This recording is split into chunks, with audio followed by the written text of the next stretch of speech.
I'd like to call to order the. I'll do it again. I'd like to call to order the April 5th, 2022 TBARTA Transit Management Committee meeting. Welcome everybody. We're at the Hillsborough County Center. I'd like to have a roll call of everybody here. Thank you.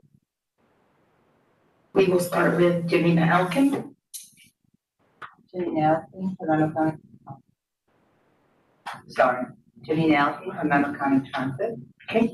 James Flaherty. James Flaherty, Go Pasto. Adelie LeGrand. Here. Jonathan Roberson. Present. Heather Solish. Here. And that does give us a quorum. Okay, great. Now we'll move into public comment. Persons wishing to address the committee can do so in either of two ways. By emailing your comments to publiccomment@tbarta.com at least 1 day prior to the meeting, and your comments will be read into the record. Or you can call to the conference line, phone line, at least 30 minutes prior to the start of the meeting, and you will be given the opportunity to speak for up to 3 minutes. Dial 929-205-6099 with meeting ID 889-5655-8664 #.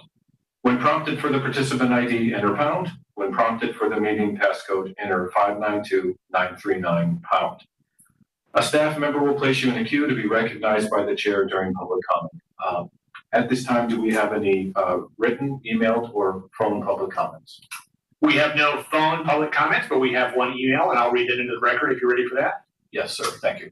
This is from Nikolai McMullen, and I'll spell that Naqiy McMullen, co-chair of the Central Florida for Transit organization.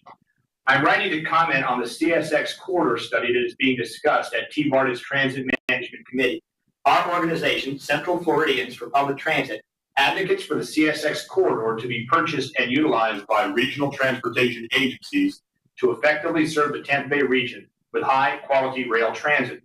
The existing right-of-way presents opportunities to connect Tampa Bay, including the largest two cities of St. Petersburg and Tampa, with rail service without constructing expensive new train tracks.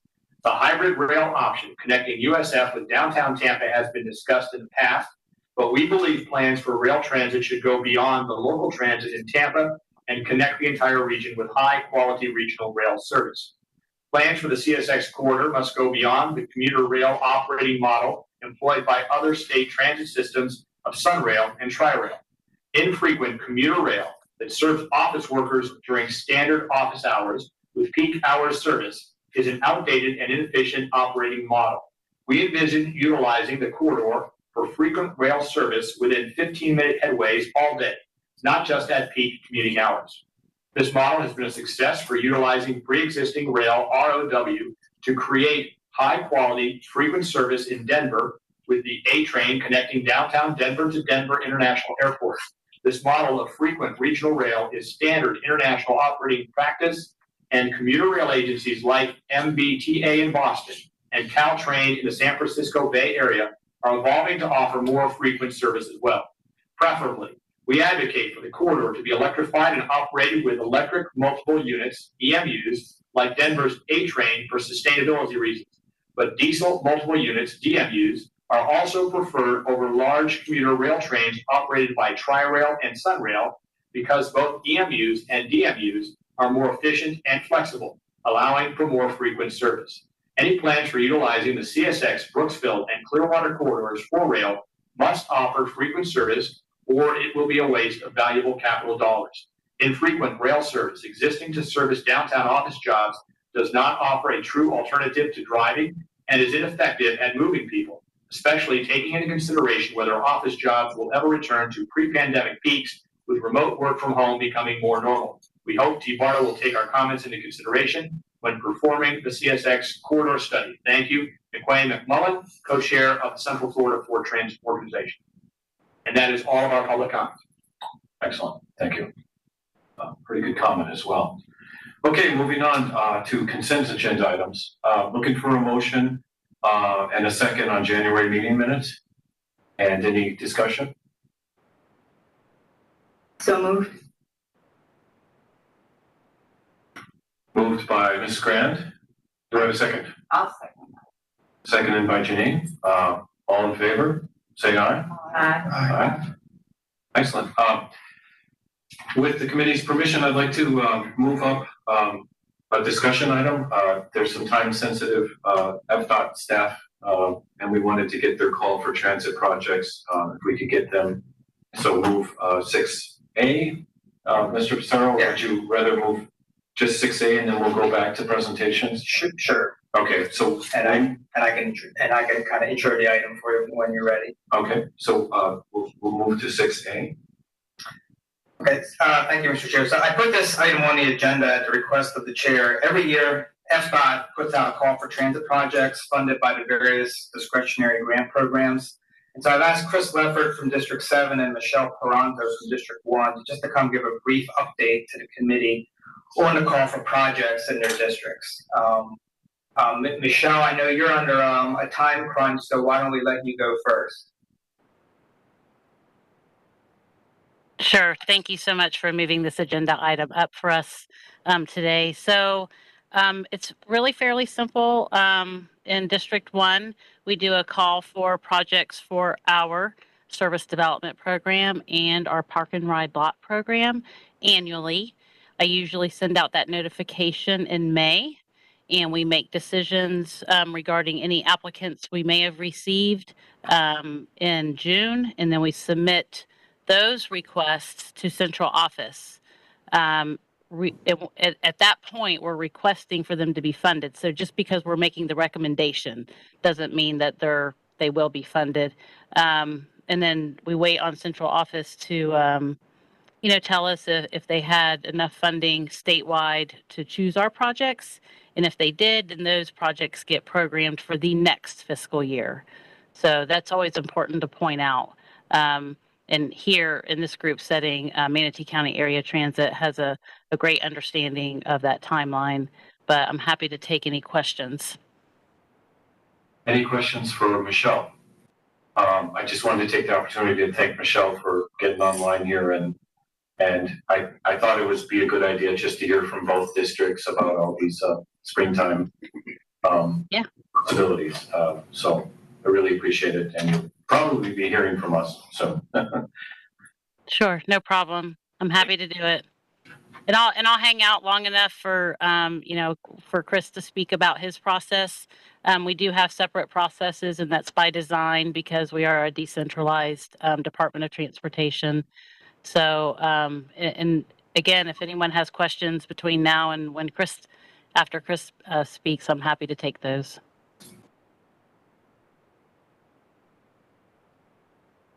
Okay, again, it's Chris Leffert. I'm the Transit Administrator for District 7. Our process is a little different. I use it as a twofold process. We will check the current contracts at the contacts at your transit agencies probably in the January, February period. And once we know we have those good contacts, we will then send out, it's an electronic application that we use. And then we have the deadline set for that for this year for May 16th. So we give a little more time out there, but I think we probably get a few more project requests. And so we still have the same deadline. So we still get those up to Tallahassee in early June. And like Michelle said, it's for funding for the following July, not the immediate July. So there's a lag in there. And when I mentioned the twofold process, so I also use it because we have the state discretionary funds that Tallahassee decides. And then we also have district discretionary funds. And so I use that as a pipeline. So say something's not funded by central office, which typically it isn't because there's only about $6 or $7 million statewide for the programs. So not a lot of things get funded real quick.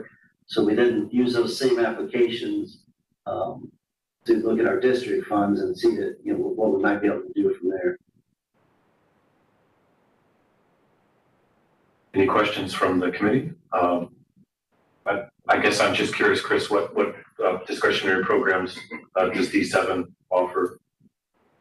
Well, it's basically the same. So we have the commuter assistance program, and so that's the large portion of what we distribute out. and that can be an array of different projects. We also have the corridor program. That one, we like to see projects come through the service demonstration projects, and then sometimes we can turn those into corridors. That funding has been pretty stagnant lately, so the corridor projects that we have, we can continue to fund, but new ones haven't come online in some time. Great, thank you. Just curious, I appreciate it. Again, any other questions from the committee for our FDOT partners? Appreciate it, guys. I keep saying it, but it's just good to know what's going on, and it'll be interesting to see a new draft work program coming out soon, and we may talk about that next time. But I think we'll move on. We're going to move back to number 5 on the agenda, the presentations. This item is kind of for all of you visiting this meeting, maybe for the first time or first time in a while. We've tried to start to get all of the each of the 5 transit agencies on this committee talking about their program of projects, their top service or capital needs. So last time we kind of kicked this off. I kicked it off with MCAT's needs, but Janina and Heather Sobush kind of volunteered to get it this time. So looking forward to hear what you guys' top needs are.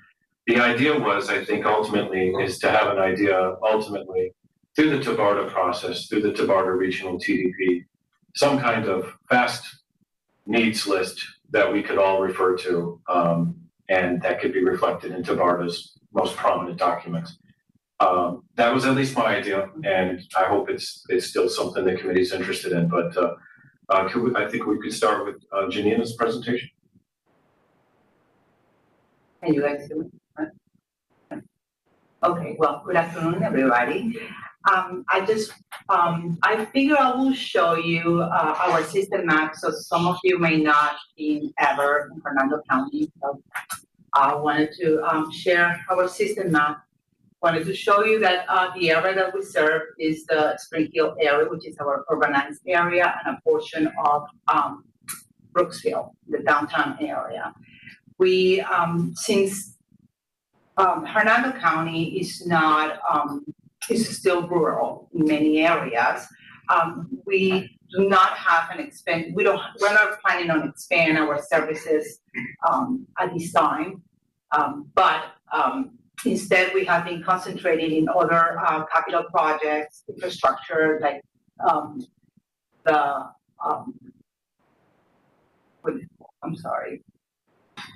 our bus stop improvement program. We have also our bus replacement. We had an aggressive bus replacement program, and also ITS. We have different technologies on board and in the back office to track our vehicles, like real-time information. We have fixed route management and things like that we can, get the data out as well as the data coming in. We can go to the next slide, please. At our last TDP, we identified 2 projects. So, like I mentioned, Hernando County is rural, but in the last 3-4 years, we've seen the growth on the east side of the county, which is the Rich Manor area. That area is located the corner of 75 and 50. Lately, there is more development, so we consider the service to the east side of the county back then to Rich Manor, and that's the capital cost and the annual operating cost for one vehicle to go out there back and forth AM, PM peak hours.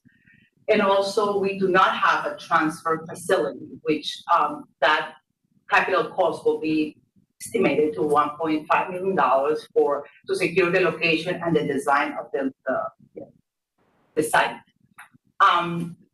Because we couldn't make a decision of where or how or when, we decided to go out and we released a study last week, actually, for both projects. So we will be able to get more information in regards of what to do and how to handle that project. So you guys have right there our 2 projects in the making. So, and That's pretty much it. Sorry, but those are our two projects, unfunded. Okay. So, I don't know if you guys have any questions. I'm just curious, are you looking for any funding actively for the service need? Well, we have we have FDA and we have the local, state funds, but also we are funded by the 9-cent tax. So we are planning to use those funds for that. But as Chris just mentioned, I was gonna get with him and discuss the corridor program. Probably that's something that we can utilize for the expansion to Rich Manor, to add that to extend it to that area. So Chris, I will be calling you. Great. Any questions for Janina? Good to know. The list is growing, Brian. Great. Well, James, you want to? I'm sorry, it's Heather's turn. Apologize. Heather, Hey, how are you? good. How are you? Good. We're ready for you, and didn't Do know you if have you share your screen my or. slide? Great. Okay, Chris has it. Okay, so this is kind of our vision or optimal, or it comes from our optimal plan. That's in the kind of unfunded vision section of the long range transportation plan. And I noticed on your list, you focused on just truly regional routes, but I added a few routes on here that are kind of intra-county, but regional for us. They go from, one end of the county to the other. Not on this list are our unfunded capital projects, which are our top priority is the Clearwater Multimodal Transit Center that we're trying for raise grant funding for. Finishing of the BRT, of course, is a major priority as well. And then we have a growing electric bus program. Our board approved an agreement or a contract where we can buy up to 60 electric buses over the next 5 years. So we're programming that. So on here, there's a regional service from downtown Clearwater to Clearwater Beach. That would be entirely new service.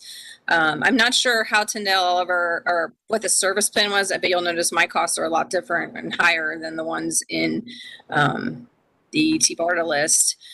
We are currently projecting an operating cost per revenue hour of about $146 for fiscal year 23 and 1.3 million per electric bus. So that's what these costs reflect. I also have on here the other regional routes we operate today, like the 100X and the 300X, and these would be improving the frequency to 30-minute service, 7 days a week. Right now, they're very limited and mostly peak. And then there's a new route 727X, and that would be downtown St. Pete to Tampa International Airport.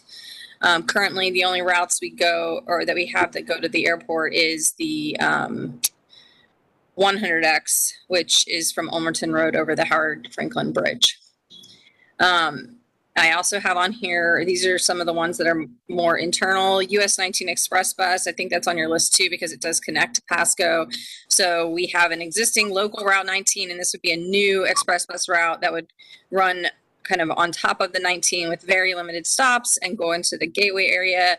This is a route that's being studied by TBARTA right now, and there's been previous studies on it. And then we have what we call the connector route, Oldsmar to Tampa. It's also known as the 812, and that would be more frequency that goes from Countryside Mall to Hart's Northwest Transfer Center. It's our most protective of our smaller, these are kind of, this one's not really a circulator, but we have two others that are more like circulators, and this one's the most productive. And then the last four are 4th Street, 18, 34, and 52. These are all core routes, and these would be either new or improved limited express service. So those have limited stops. We currently have a small version of this during peak hour on the 52. We're planning to implement something similar on 34 next summer. And then the other two are completely unfunded. So I've kind of put some proposed years of service, but again, these are contingent on getting funding to operate them. And then, of course, the capital funding. And that's what I have for our unfunded regional list. Great. Well, thank you, Heather. Much appreciated. Are there any questions for Heather from the committee?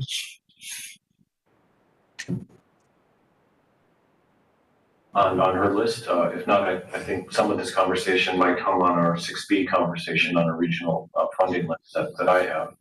And the other thing I would add is our next TMC meeting will be July 5th at PSTA. So we would be looking for a presentation at the next meeting, either from GoPasco or Hart or both. You know, because I mean, as you can see, we're not looking for a presentation that's really in depth. And, you know, basically one slide.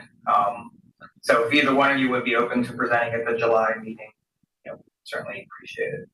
Art will be open. Okay. And it says the next meeting is on July 5th. Yes. Is that accurate? That's what we got on the calendar. So you typically will have, okay. You didn't mean because of the holiday? Well, the holiday's on a Monday, but I'm not sure how does that work here? So if the holiday's on a Monday, do folks just get Monday off and then come back to work on Tuesday? Yes, Okay. at least for Manatee. Okay. Yeah. All right. All right. Moving on to discussion items 6B, I think related to this presentation, previous presentations and forthcoming presentations is the regional unfunded transit needs list. Brian. So in your agenda packet is the draft regional unfunded transit needs list as it stands today. It consists of projects that were identified both in TBARTA's Vision 2030 plan, as well as the projects that you sent me. So far, I've got information from everyone except Hart. When we get Hart's information, we'll add that as soon as we get it. Regarding the information from GoPasco, James, the info that's in the list right now, that's all that I have from Kurt. If you have anything that has more detail, that would be appreciated, because right now it just says extra Sunday service. So if you have anything that's more detailed, that would be great. Our intent is we want to start including this list as an information item in the TBARTA board agenda packets, beginning with the April board meeting. The list is going to serve two purposes. One, it's going to keep this topic front and center with our TBARTA board members. And second, your agency could use this list as a supporting reference when you go to apply for grant funding. You can say, say for example, you're applying for a service development grant. When you write your application, you can point to the TBARTA regional unfunded list. It's just another way to gain support for your application. That's really the two purposes behind this list. I have a question. Can I ask? Yeah. Yes. So your list, the list that you're gonna keep, is that something that is gonna be updated every so often? Or, I mean, as we move, so the agencies move forward and they change maybe, their projects, I mean. As projects get funded and come off the list, or say if the projects stay on the list, but you update your costs. I mean, the list is so new at this point, it's not like we have a developed protocol for how we're gonna update the list.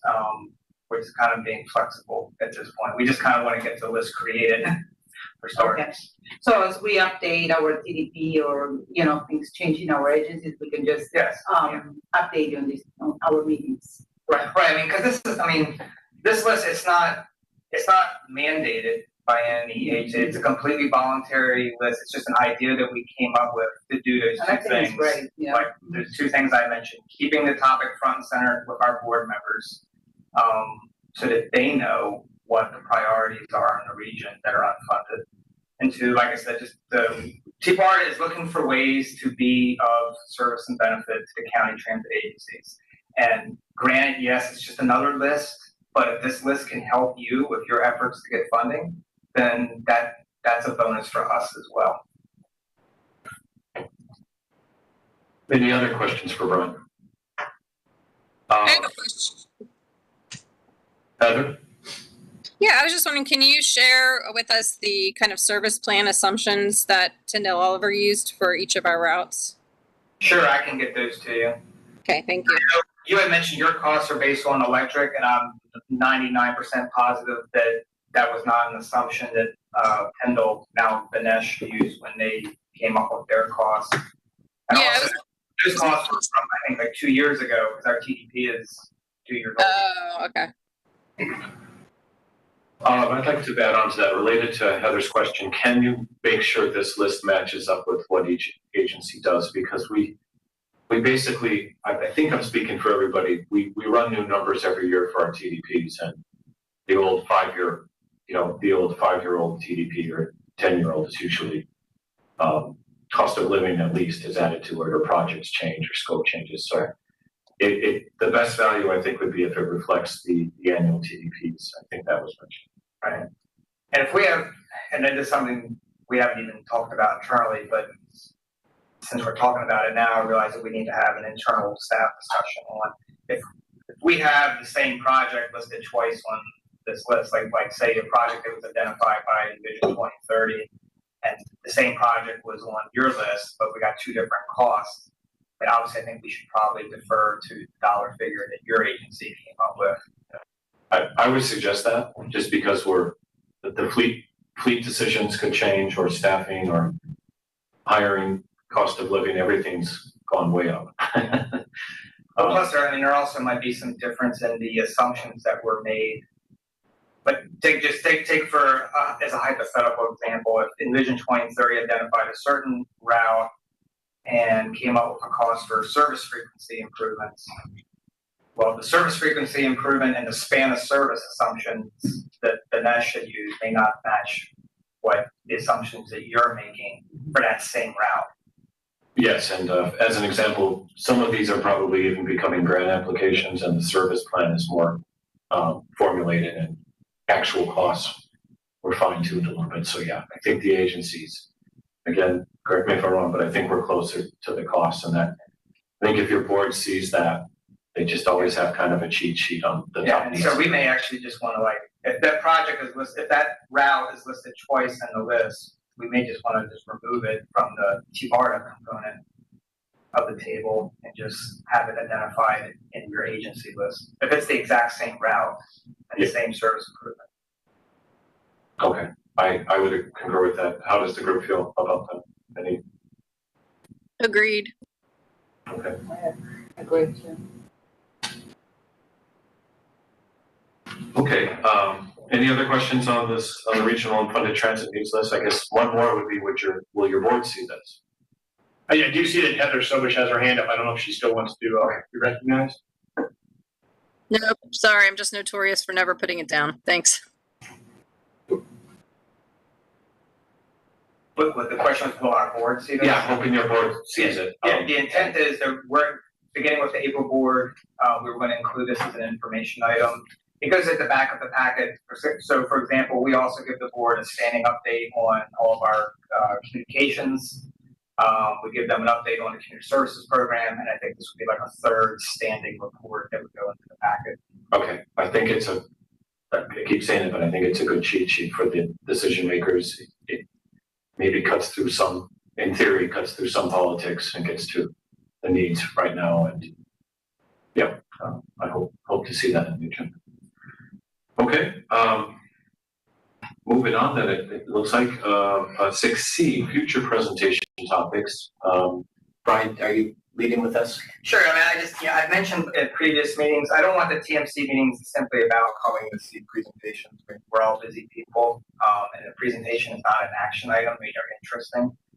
That being said, if there is a particular topic on transit that this committee would like to see a presentation on, please let me know. Either we can have a discussion both now at this meeting, but even later after you leave the meeting, if there's a thought that you have for this would be a really good topic to have a presentation on, you can contact me at any time. So I don't know if you want to add anything to that, Jonathan. No, I don't at the time. Does anybody on the committee have anything to add? I think it's good to just let Brian know if something comes up. I mean, there was the state rail presentations and conference going on lately. I was wondering if there was something there, but maybe not yet. They did have a what Jonathan's referring to is the statewide listening sessions they're doing on rail and transit. We actually had our own listening session here in District 7 back in December, before they did the statewide kickoff. They do now have posted online the video of that statewide kickoff. I can send it out to the group. There wasn't really much. There wasn't anything new that I heard at that statewide kickoff that I didn't hear at the December meeting for District 7. It's basically, in a nutshell, the state is reconsidering what role it should play in regards to rail transit, and they're basically going around to the different districts having these listening sessions to get ideas on how can FDOT best support promoting rail within the state of Florida. Okay. Any other ideas for potential future topics? I keep hearing these television ads and radio ads about a sales tax coming, but I don't know. I actually don't know who's running that here, if it's county or third party. It's not me. All right, message clear. All right, I'll find its website then. All right, on to new business. Brian, are you leading with this one? Wasn't planning to. Okay. I really am out of gas. I'm looking forward to seeing the other agencies present next meeting. I think we got a legislative session coming up, but I'm open to any ideas here on another business. So I would just share, and I didn't think about this when we were on the last agenda item, but there may be some value in having some meetings where we have other people come to present to us. Like, so maybe the Tampa Bay Business Partnership. I know they've been doing a lot on the, connection between public transit and the regional growth. So that may be, and since they cover all of our systems, I think they would be a great speaker to hear about what they're doing on the transportation and economic development side.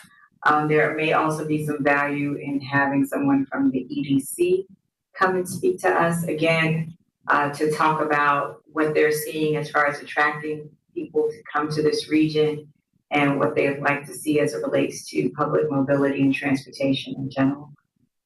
I was also thinking with this whole affordable housing conundrum that we have in this region, there may be some value to bringing in someone, even if it's not on a regional level, but a national level, to really talk about the impact of affordable housing and transportation costs, and if there's anything that we can do. And then lastly, I would say if there's, an organization or an entity that is focused on the marketing and how we can connect marketing associated with all those other topics. So affordable housing, economic development, economic growth to public mobility, that could help us, regardless of if we have a referendum or not, help us to better market the value of what we're providing to our immediate customers as well as to the surrounding communities.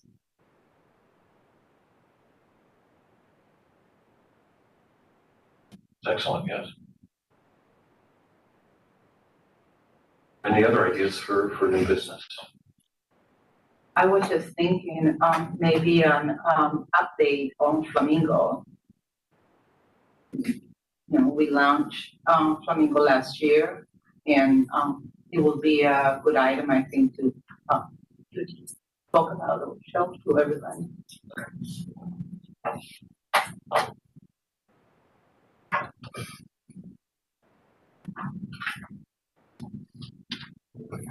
Okay, so I'm gonna have to have an easy July 4th, people. It's gonna be a big July 5th, but all good. This is great, and it really is. We probably undersell the effects we have on the community in positive ways and economic development and mobility. So that would be great to see some presentations in that area. On to number 8, items to report to the Tabarda board. I believe, I don't know, Brian, we basically the regional unfunded needs list that you've seen so far and what's coming to me seems like a major thing to cover, and how that would relate to them and where it would be located in their packet, and how it just is a immediate needs kind of list that anybody could turn to. I think there's huge value in showing them that, and letting other agencies know about these needs.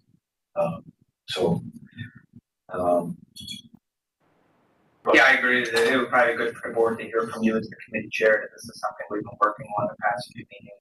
Just brings it to their attention because they may not even see it in the packet when it comes out in April. Okay. Now, some ideas with some of these presenters from these good partners, Tampa Business Partnership and so on, would they continue that presentation to the board itself, possibly? Because some of them might be, quite relevant.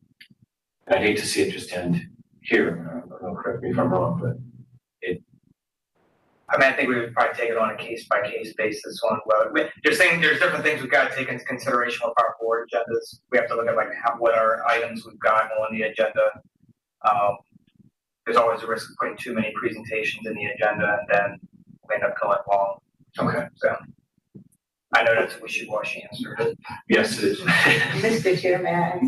Yes. So I just have a question in general because I'm new here. So what is the connection between this group and the overall TBARTA board?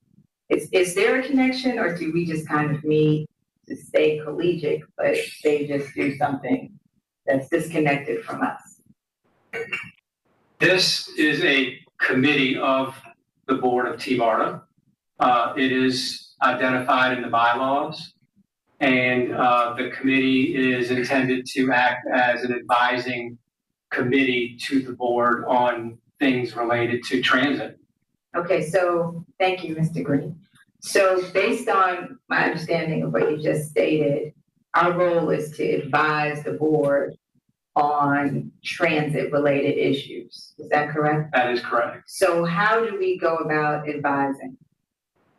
What is the mechanism? What is the process? What have you done historically as far as getting this group to provide the advisory services to the board? It could be either in the form of the committee report during the board meeting, or it could be through me to my board members.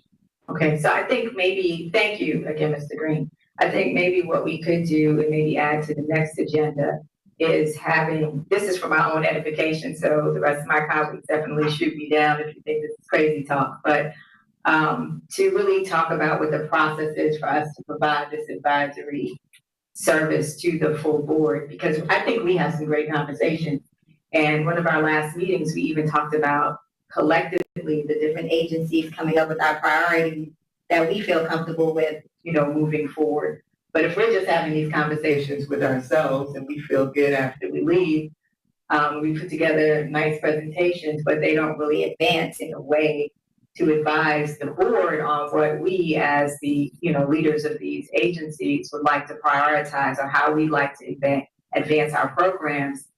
If there isn't a formalized way, I'm unsure if all the work that we're doing here is actually being implemented, or at least moved forward. So maybe that's something we can put on the agenda, to just have some time to talk through what that could look like. And Mr. Green gave us some great suggestions. Maybe it's just giving him a report that he reads out, or maybe it's something different. But I do think there's value, especially, with all these presentations we're talking about, to get the information, just keep it to ourselves. It's not going to be And to give you maybe a more concrete example might be helpful. So much of our effort at TBARTA has been focusing on the Regional Rapid Transit Project, and at different stages of that study, Scott Pringle from WSP has come to this group and given a presentation, because we were at a point in the study where we needed input from this committee. For example, with picking the locally preferred alternative. And so that was an example where Scott came, gave his presentation, we got feedback from the committee, and then Jonathan Corvia, I think Kurt at the time, at the board meeting, informs the board that the committee received the presentation, on the different alternatives that were looked at, this is the alternative that, from the committee's point of view, we think is the most technically sound. And so that's an example of how this committee was providing input to the board on something specific. Yeah, and I guess to add to that, I think LPAs are going to be rare moving forward. I'm not sure how many more there are going to be. I think what you're hearing from this committee, and I really agree 100% with the comments. I don't know your relationship with your board members, but it feels like they should know a little more about their agencies, even through this mechanism, this committee, that it relates to regional decisions or regional LPAs, that there's also these other needs. And this is my opinion. And so we don't get just stuck on the one home run, but there's always these other successes that get people moving and improve the community. So I hope it's not only a committee report or through Mr. Green. I think, I think we'll discuss this next meeting, but there should be more visibility. You've got great talent on this committee, and I'm gonna guess that some of the electeds would like to see some of their folks out there sharing and talking about some of their successes and challenges, and it really feels like that would help move the needle on funding and visioning and everything. Even though we're all a little different and may have some different mechanisms, I agree. So let's add that to the next agenda. I really the way I think I did one report already to the board, and it was kind of I think there could be more said about what, and a little bit you're patting them on the back on some of the good stuff they've done, but I think it would be formulating some ways to be better communicating to the committee is shared on this panel. Great. I think, that'd be very helpful to the board, and I think they would appreciate that. They know that TMC exists. They know that we come in and have conversations. They know we collaborate on things. But I think understanding more about how we can partner together on certain things that would help you all, how we could support you all in your individual needs, I think they would very much appreciate that. I always give the example, the Tabarda board gave us, adopted a resolution supporting our Route 99 service grant last, that was late 2020 now. And it just went a long way to have, I think, that kind of support from a regional body like that. And this isn't all about money. It's about visioning and doing right things in the community that we already do, and we could do better. But that was a great point where the stage was perfect for some little route and that little in Sarasota and Manatee County. I think that's a good role for this committee, and I've seen it before in other RTA structures, like in South Florida, for example. In that case, the PTAC down there fed directly to board items. I mean, we were not going to take over the agenda, but have a bit of a stage, and so I appreciate that. I'll be looking to Ms. LeGrand on maybe formulating that item for the next meeting a little bit, some topics, points, and so on with Brian. I appreciate that. Okay. Any other comments, or we're nearing the end here? Keep our meeting short and efficient. Yes. Yeah. Okay. All right. Well, this meeting's adjourned. Thank you, everybody. Thank you.